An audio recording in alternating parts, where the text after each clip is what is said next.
Good morning, everyone. Welcome to the second in the series of the Instructional Continuity informational webinars hosted by the Texas Education Agency as part of the state's COVID-19 support and guidance strategy. My name is Shannon Terry, Director of Program Integration here at the agency, and I will be serving as your host during today's webinar.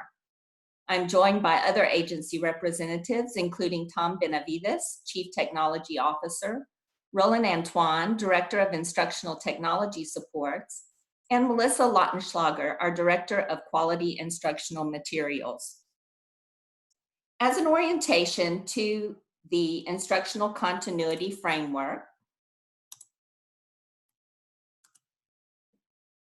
the agency launched this webinar series yesterday to address each phase of the Instructional Continuity Framework. Yesterday's webinar was the first in the series and offered an overview of the guidance and tools available designed to support you with the development of planning and management structures for at-home instruction. Overall, as you can see on your screen, there are four main phases of work. Phase 1, identified as conduct landscape analysis, addressing assessing student and teacher at-home access related to technology, delivery methods, and instructional materials. Phase 2, identified as determine at-home instruction model, addressing making decisions on the model based on landscape analysis and setting grade monitoring policies.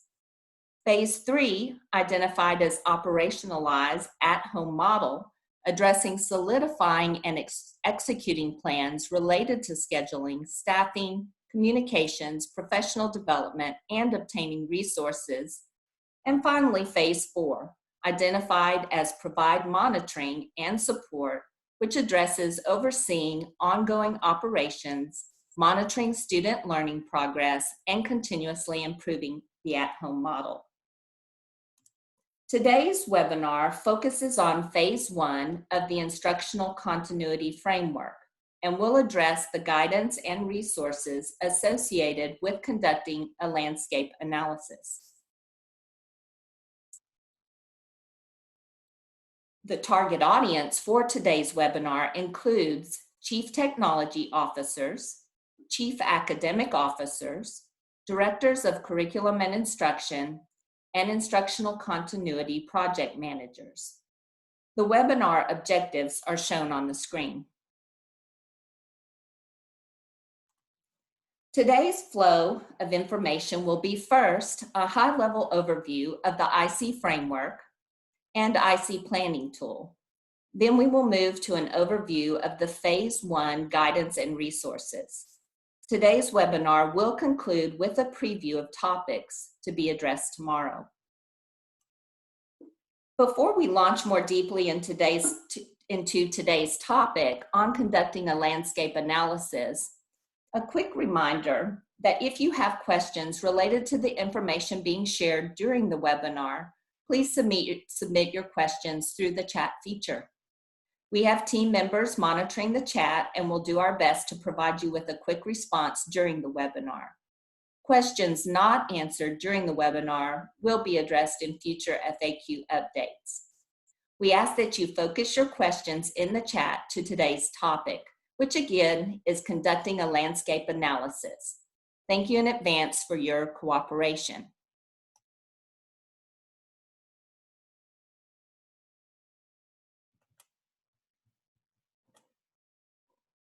To access the Instructional Continuity Planning Guidance and Resources, you'll want to click the card identified with the same name under General Guidance and FAQs on the COVID-19 Support and Guidance homepage.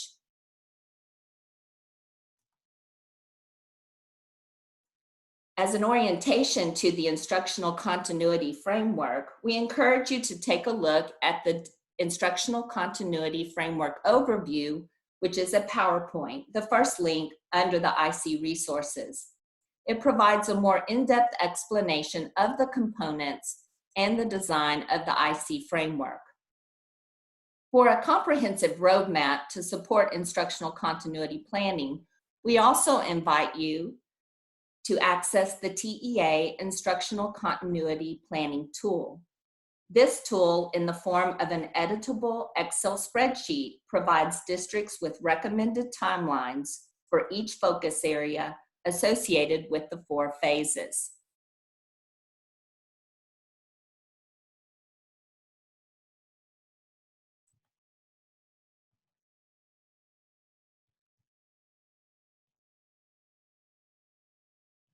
This brings us to today's focus, Phase 1, conducting landscape analysis.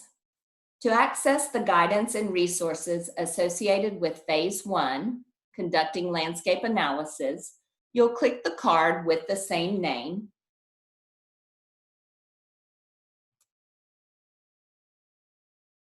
There are 3 components to Phase 1, all of which will be addressed today. Phase 1.1, assessing at-home technology access. Phase 1.2, assessing access to instructional delivery models or methods. Phase 1.3, assessing instructional materials access. For each component within Phase 1, the table is organized with the guidance documents listed first, followed by TEA resources. The third is the additional resources, and finally the district-created examples. Each of the phases and categories within the phases builds on the next, following a logical progression. Let's take a closer look at Phase 1.1, assessing at-home technology access.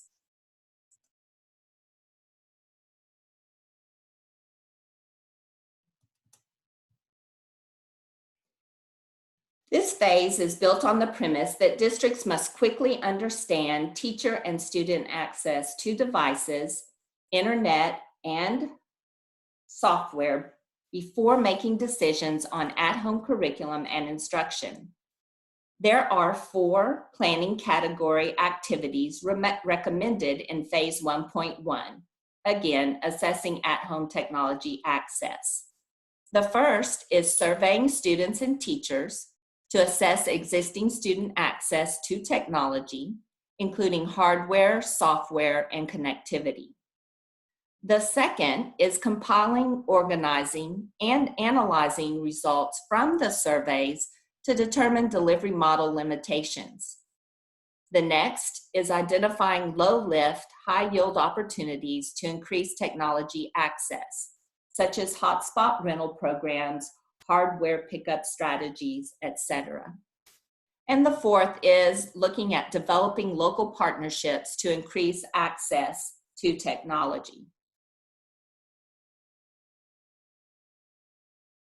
For Phase 1.1, there are several TEA resources supporting districts with assessing at-home technology access by students and teachers. Resources include, first, guidance on providing internet to students. Additionally, there is a sample student-parent survey, which is available in both English and Spanish. You'll notice that this survey has 4 questions. It's very brief in nature. However, some districts may want to customize questions to their context. And for that reason, there is also a student survey question bank and parent survey question bank that is available to districts.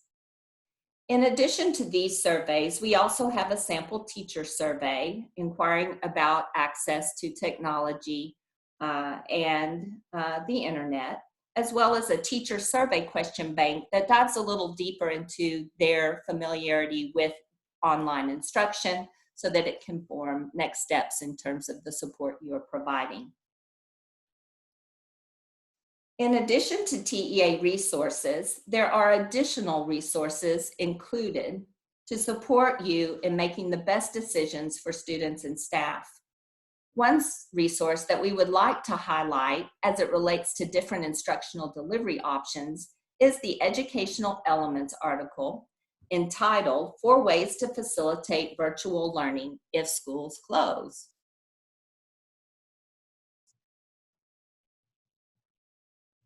And let's find that here.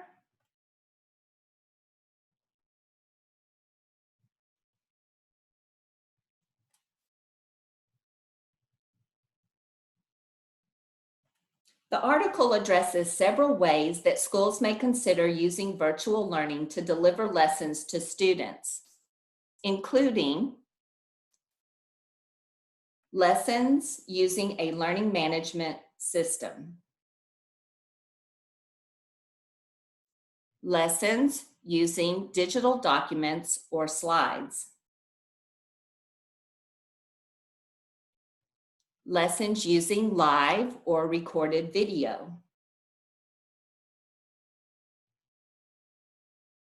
and lessons using online discussion groups and virtual office hours. The layout of the article helps inform local decisions by framing considerations as ideal for, avoid if, and then some general advice. In terms of district-created examples, parent-guardian surveys from ARP, Keller, and London ISD are available and demonstrate the use of Google Forms as a tool for creating online surveys. SurveyMonkey may also provide a survey solution for districts.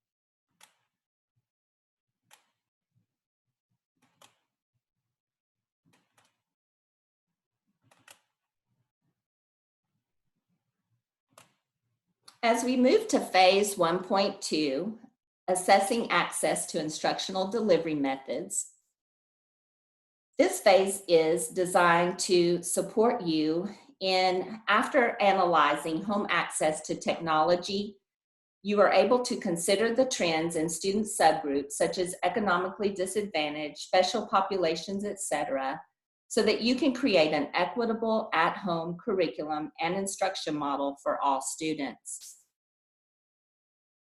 There are 2 planning category activities recommended in phase 1.2, assessing access to instructional delivery methods.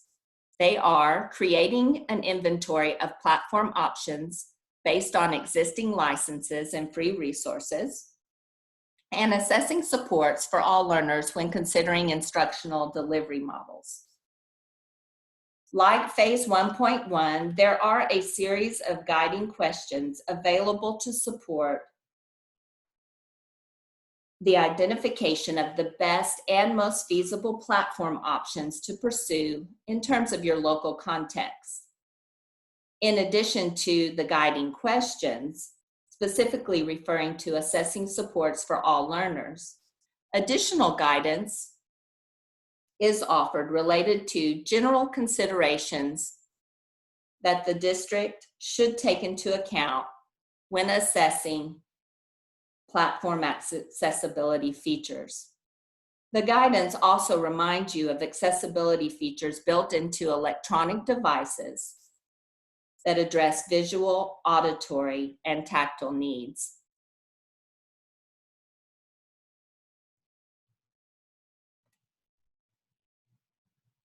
I understand we may be having a little bit of technical difficulty, so we'll reshare the screen.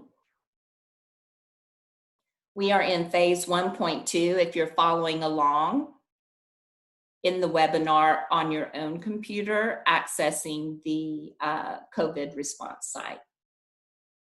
As I was mentioning, the assessing access to instructional delivery methods really focuses on looking at the platform options available to you in your district and paying particular attention to the supports available for all learners. Again, featuring guiding questions to reflect upon that can inform decisions related to phase 1.2, assessing access to instructional delivery methods. For phase 1.2, there are a couple of additional resources we would like to bring to your attention. One is Tech for Learners curated list of resources. This is a searchable database of tools or platforms that are supporting online learning. The database was developed in direct response to the COVID-19 pandemic and offers real-time solutions for districts. The next resource of note is the Tech and Learning Special Report, the just-in-time resource for remote learning. Again, this is accessible through the table under Phase 1.2, Additional Resources. This special report provides an explanation of remote learning and describes the structured elements necessary for its success. It also includes many resources for schools to get started.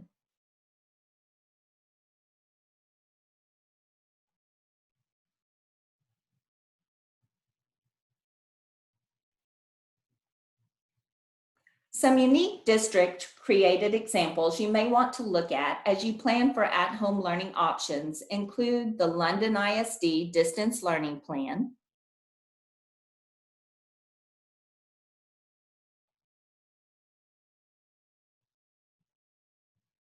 which features helpful information in the way of a roles and responsibilities table for at-home learning.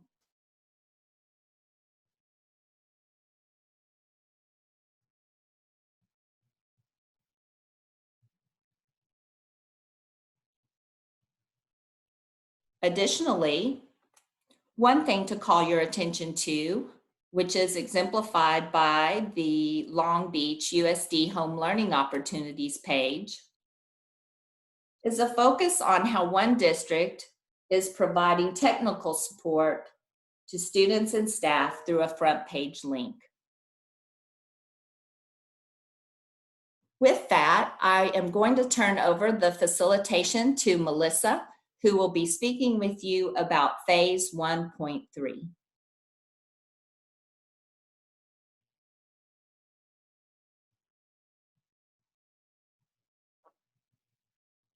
Good morning, this is Melissa Lautenschlager, and we are going to be talking through the 1.3 Assess Instructional Materials Access.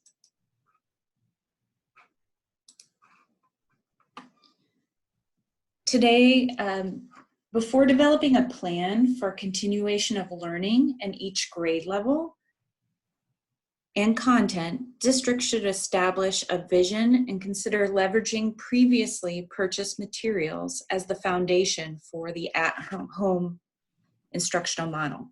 Using materials that students, families, and teachers already have experience with will provide greater continuity and consistency. When you navigate to the site and click on 1.3, I'll bring it up.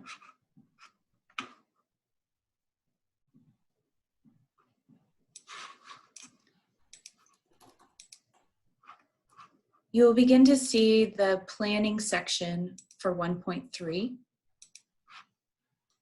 There are 6 planning category activities recommended in Phase 1.3 Assess Instructional Materials Access. They are set instructional continuity vision for all subjects, understand access of previously purchased instructional materials, explore and analyze additional materials options, review statewide guidance on course level materials for grade and subject area for consideration, assess supports for all learners, assess availability of progress monitoring tools across existing options. Similar to Phase 1.1 and 1.2, there are a series of guiding questions available to support the identification of the best and most feasible options to pursue in terms of your local context. In addition to the guiding questions, we would like to encourage you to reach out to your contracted publishing companies. Many publishers are offering additional access to products for their existing customers, as well as training for instructional staff and families to support virtual use of programs. For phase 1.3, we would like to highlight some of TEA's resources. First of all, there is a template for assessing instructional materials access. This document can support and guide the process of considering materials that are currently available and what additional materials may be needed to support the instructional continuity vision for all grade levels and subjects. As you go through the document, there are questions to consider in which you can then replace with your own thinking and brainstorming. And a sample is provided to help illustrate the process for thinking through the instructional materials access. In addition to this, we have a searchable inventory of instructional materials. This searchable inventory is a spreadsheet that allows users to filter and search the currently state-adopted resources. As you can see at the top of this spreadsheet, there are many filters to consider. In addition to digital options that exist, you can also see that there are print capabilities and search for print material components. In addition, there are free versus paid capabilities. Many of your publishing companies you already have contracted with are opening up additional access as needed and providing additional support with materials. In addition to that, you can find supports for families, training available online, and a direct connection to the link for that resource. This spreadsheet will be placed on a searchable database on a website that Deputy Commissioner Lily Locks will speak about this afternoon. In terms of additional resources, we have several resources that can be used both for guiding thinking in addition to important information that individuals need to have, including the College Board's quick reference for the changes to AP, directions on early childhood instructional resources to support our early childhood education, free courses on the Modern States freshman year for free, where students could access college courses for credit. And then we have several district examples, including Dallas, Austin, and Austin ISD's Learning at Home special education resources. These examples demonstrate how districts are communicating with families the instructional plans once developed and can help support in creating a vision for your own instructional continuity by grade, level, and content. I'm now going to turn it back over to Shannon.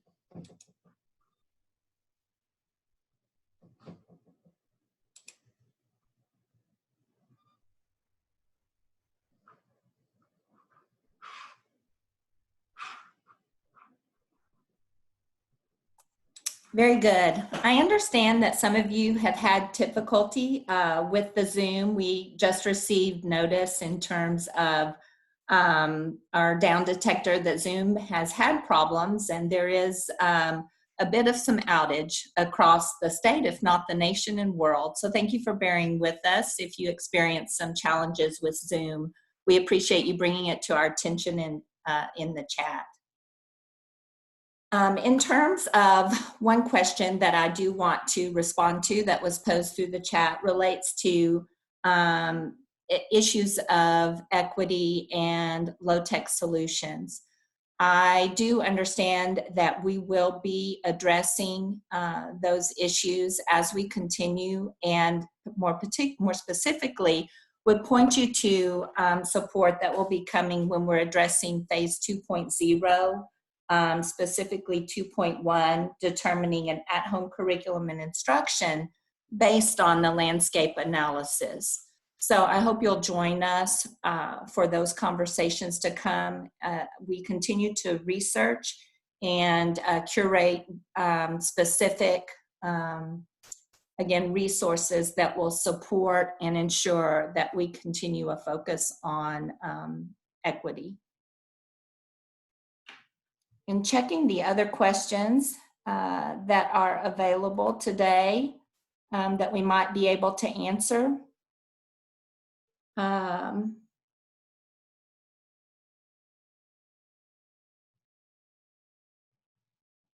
it seems that we don't have very many questions today. I hope that's a good sign.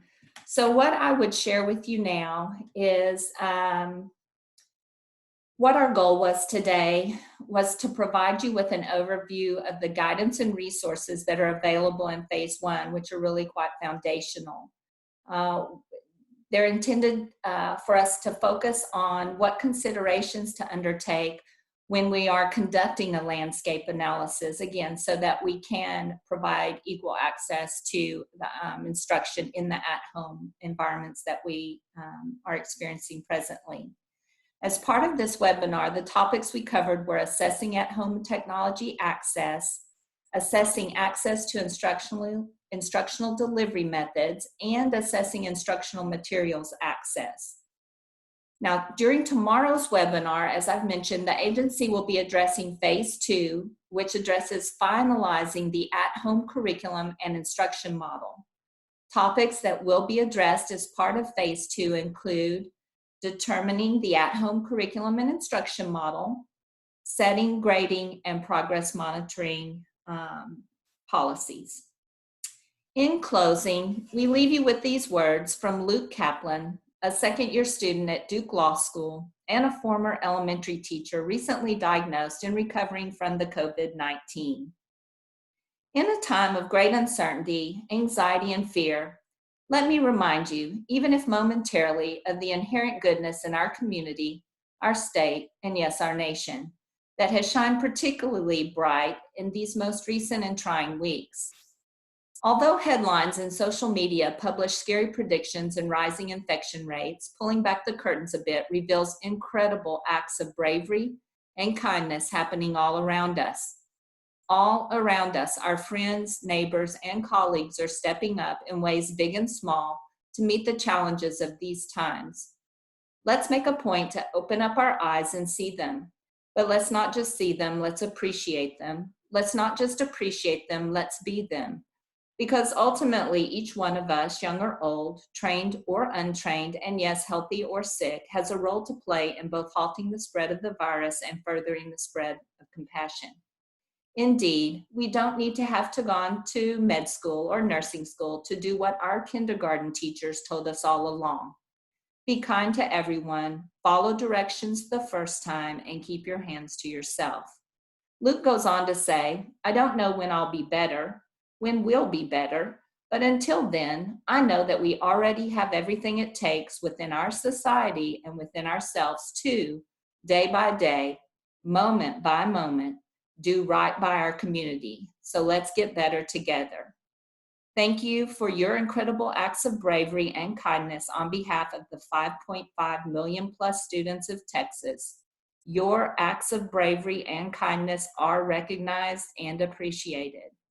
And thank you for participating in today's webinar.